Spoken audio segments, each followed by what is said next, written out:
Bismillahirrahmanirrahim. Assalamualaikum warahmatullahi taala wabarakatuh. Alhamdulillah. Terima kasih kepada para sahabat, kawan-kawan yang masih lagi sudi setia dengan channel ini di Ibnu Rijal. Bagi yang baru menyertai channel ini, saya ingin menyampaikan bahawasanya channel ini adalah channel yang santai, channel peribadi. Apa yang saya kongsikan dalam channel saya ini adalah hanyalah berkisar tentang personal talk, pandangan peribadi, perkongsian peribadi yang santai dan tidak terikat dengan mana-mana kumpulan, terikat dengan mana-mana parti dan apa saja agenda-agenda tertentu. Hanya sekadar perkongsian santai yang kita cuba berikan unsur ilmiah seboleh mungkin, namun lebih kepada uslub yang santai. Saya cuba lari daripada sisi saya yang lain dalam pentas ceramah. Berlainan dengan dalam ruangan channel ini, saya lebih santai dan lebih lebih kepada berkisar tentang tajuk-tajuk yang tidak terikat dalam bidang tertentu. Bebas, bebas. Jadi untuk malam ini, dalam dalam tempoh beberapa minggu ini, kita hangat di media maya menceritakan tentang Presiden Amerika Syarikat, iaitu pilihan raya presiden yang sedang berlaku. Jadi saja kita tertarik, kita nak kongsikan bagaimanakah proses sesebuah pilihan raya presiden itu berlaku. Uh, Pilihan raya presiden Amerika Syarikat mempunyai satu sistem yang agak unik bagi saya, yang mana dia tak berlaku dengan dikira undi itu berdasarkan uh, seperti mana Malaysia. Satu, yang kedua, dia juga tak dikira berdasarkan jumlah every single citizen yang mengundi itu. Itu disebut sebagai popular vote yang kira setiap satu undi. Tak begitu. Uh, Kita melihat di media sosial, di media maya orang kongsikan kan, yang mana sekarang ni Trump dengan Biden sedang bertengkar ni, sedang fight ini, yang mana mereka memerlukan, saya tak tahulah, semasa saya record video ni tak dapat keputusan lagi, saya tak tahu esok nanti bila saya dah release saya dapat keputusan dah. Tapi memang mereka memburu majoriti 270 itu. So kita akan bincangkan apa sebenarnya proses, bagaimana sebenarnya proses pilihan raya presiden ini dia berlaku. Dia sebenarnya pilihan raya presiden ini dia tak tertumpu kepada dua parti sahaja. Meskipun secara selalunya dia bersifat dua parti, iaitu Republican dengan Demokrat. Yang mana Republican orang kata apa, sinonim dengan lambang gajah, dan Demokrat ni tak silap saya keldai kot. Tapi tak semestinya. Sebab pernah berlaku dalam beberapa kes, saya tak ingat berapa banyak kes, tapi seingat saya pernah berlaku 2 kali ataupun 3-4 kali. Tapi yang popular lah, yang mana presiden itu dilantik bukan dari kalangan dua parti itu, Republican ataupun Demokrat. Sekali berlaku kepada Harrison, nama penuh dia saya tak ingat. Apa nama penuh dia? Dia daripada parti Whig. Tapi dia daripada parti yang lain, bukan daripada calon daripada Republican ataupun Demokrat. Satu lagi, tadi tu nama dia Henry Johnson. Henry Johnson. Yang satu lagi itu adalah Andrew Johnson. Yang tadi tu Henry Harrison. Yang satu lagi Andrew Johnson. Andrew Johnson ni dia daripada parti National Union. Kalau saya tak silap, dia yang menggantikan Lincoln. Tapi tuan-tuan kajilah. Okay. Kalau benar dia menggantikan Lincoln, bermaksud dia itu yang ke-17. Sebab saya bila tadi saya duduk sambil buat kerja kan, saya rehat set take 5, saya duduk scroll Facebook, ramai orang bincang tentang Trump dengan Biden ni. Lepas tu saya berhenti saat kerja, saya main sini, saya record video. Saya tak prepare sangat lah, tapi saya ingat saya macam tu lah. Okay. Harrison dengan Andrew Johnson itu antara yang bukan daripada dalam kalangan parti Republican ataupun Demokrat.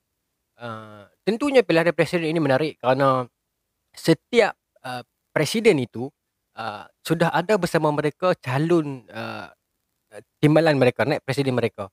Kalau tuan ingat yang sedang lawan dengan Trump sekarang ni, dia ialah calon timbalan presiden bagi Obama dulu. Tuan bila? Yang masa dia fight dulu tu kan dengan John McCain tu kan, masa tu. Okay, sekarang dia jadi calon presiden lawan dengan Trump. Okay. Okay. Prosesnya bagaimana? Sebenarnya dia pilihan raya presiden Amerika Syarikat ini dia berdasarkan satu sistem yang disebut sebagai electoral college. Nak bagi bahasa mudah, electors. Okay? Nak bagi bahasa mudah lagi, electors itu adalah fa'il kepada elect. Elect itu fa'il, fa'il apa nama ni? Fa'il, elect kan. Electors adalah isim, fa'il, pembuat. Okay? Pengundi, elect. election, undian. Election itu adalah dalam bahasa Arab kita kata dia adalah masdar. Elect adalah undi, perbuatan, fi'il. Okey. Electors, pengundi, fa'il. Okey. Election adalah masdar, pilihan raya. Okey. Itu bahasa Arab dengan bahasa Inggeris lah, tapi sistem yang diguna pakai di dalam Presiden Amerika punya pilihan raya ni adalah sistem electoral college. Yang mana ini menarik. Sistem electors ini benda apa ni? Sistem electors ini adalah sistem sebenarnya dia undi ni ikut negeri. Ada 50 negeri dekat Amerika Syarikat, ada Texas, ada California, ada Alabama, ada apa?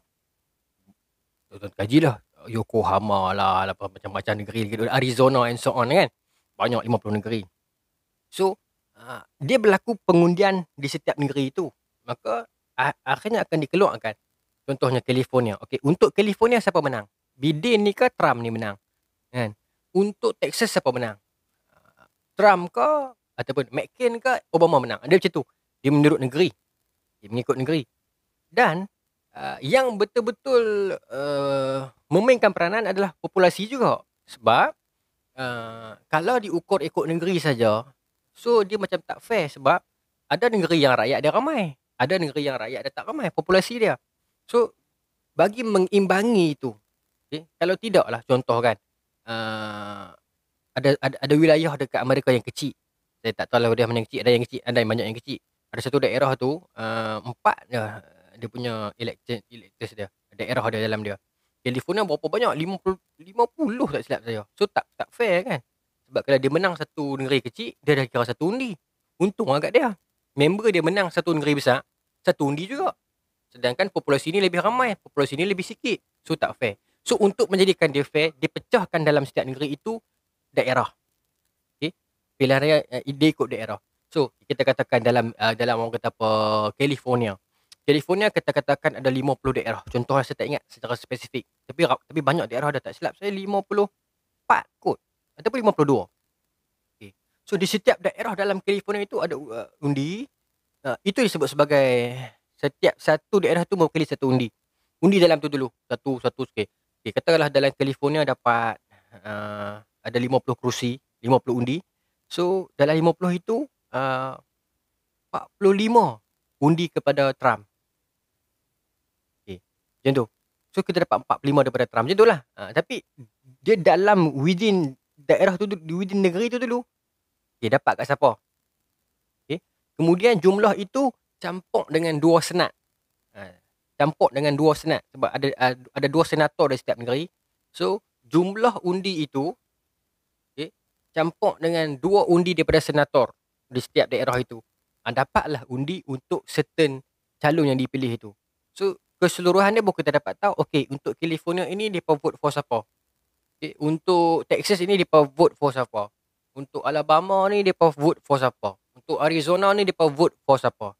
So bilangan daerah itu memainkan peranan yang penting lah.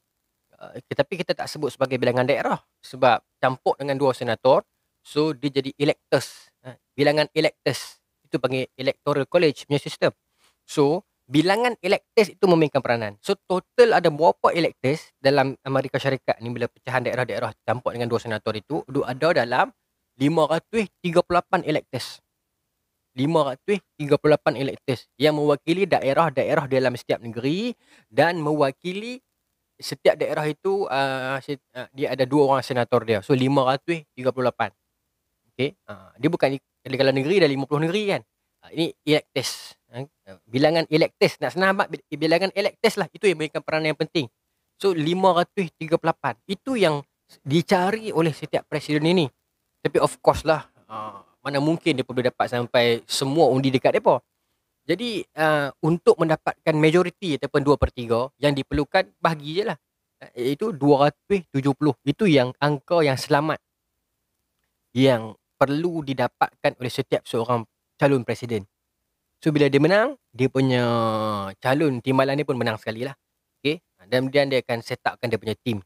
Itu kaedahnya pilihan raya Presiden Amerika Syarikat. Nanti dia akan ada juga perbincangan tentang Kongres untuk mengimbangi pemerintahan itu. Okay? Jadi untuk Trump semua ni saya tak tahulah siapa menang. Masa saya record video ni kita tak dapat keputusan lagi. Adakah penting untuk kita mengetahui tentang sistem ini? Di sudut kepentingan itu bagi saya, dia subjektif. Ada orang kata tak penting untuk tahu tentang negara kafir harbi. Tapi secara peribadi untuk ilmu boleh kita tahu. Sebab dia adalah sistem. Kita boleh tahu tentang sistem pilihan di China, di Amerika, di Rusia, di Malaysia, di Indonesia. Menarik untuk kita tahu. Untuk tambahan ilmu. Yang kedua, dasar yang dibawa oleh setiap presiden itu, dia menentukan juga masa depan tentang negara Islam. Contohnya, zaman zaman Obama mungkin negara Islam okey sikit.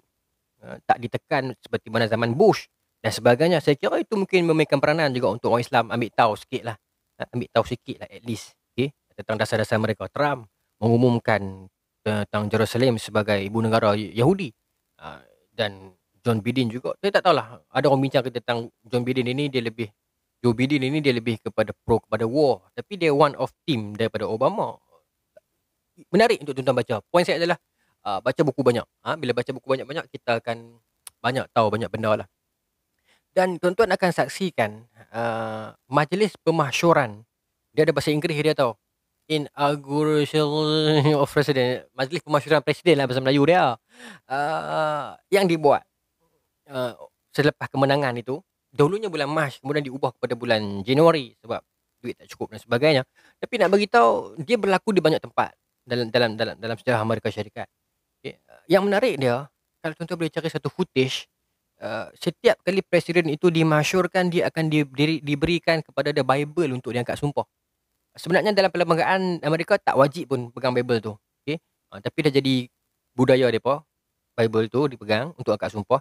Tapi poin saya bukan Bible tu. Poin saya adalah Bible yang diangkat sumpah itu, that was the same Bible yang dipegang oleh Presiden ke-16 Lincoln masa tu dulu. Sejak Presiden ke-16 dulu, they are using the same Bible itu.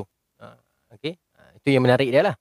Bible tu tak ada menarik pun, tapi nak abang kita dia penjaga benda tu.